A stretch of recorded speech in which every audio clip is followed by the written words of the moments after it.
Hi, ako si A.D. Venkatesh Radfumar, consultant nephrologist sa Apollo Hospitals, Chennai.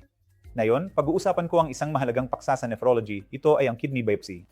Sa pamamagitan ng biopsy, gumagamit tayo ng maliit na karayom na ipapasok sa kidney, kukuha ng maliit na bahagi nito at titingnan sa ilalim ng mikroskopyo para malaman ang maraming impormasyon tungkol sa mga tisyo na may kinalaman sa kidney. Kaya, ang pinakamahalagang bagay tungkol sa biopsy ay na kapag nabanggit ang biopsy, ang unang kumapasok sa isip ng pasyente ay may kinalaman ba ito sa cancer? Maaari kong agad na alisin ang takot na yan at sabihin na hindi ito tungkol sa cancer. Sa kidney, hindi tayo nagbibiopsy para malaman kung may cancer. Sa halip, ginagawa natin ang biopsy para malaman ang dahilan ng problema sa kidney. May ilang indikasyon kung kailan ginagawa ang biopsy at ang pinakakaraniwan ay kapag may protina sa ihi. Karaniwan, wala tayong protina sa ihi.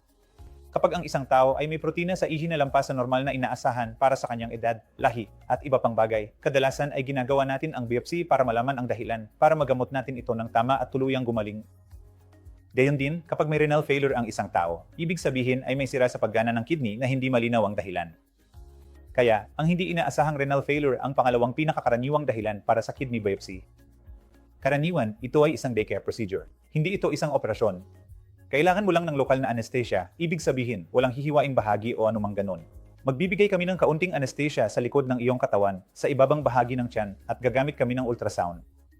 Sa tulong ng ultrasound, ipapasok ang isang karayom, kukuha ng maliit na bahagi mula sa kidney, 1 o 2 piraso depende sa kailangan, at titingnan ito sa ilalim ng mikroskopyo. Makakakuha ka nito ng maraming impormasyon tungkol sa kalikasan ng problema sa kidney, gaano na ito katagal, at ano ang mga posibleng opsyon para sa gamutan. Sa pamamagitan ng biopsy, makukuha natin ang lahat ng impormasyong ito at magagamot ng maayos ang mga sakit na may kinalaman sa kidney at marami sa mga ito ay maaari nating mapagaling. Salamat po.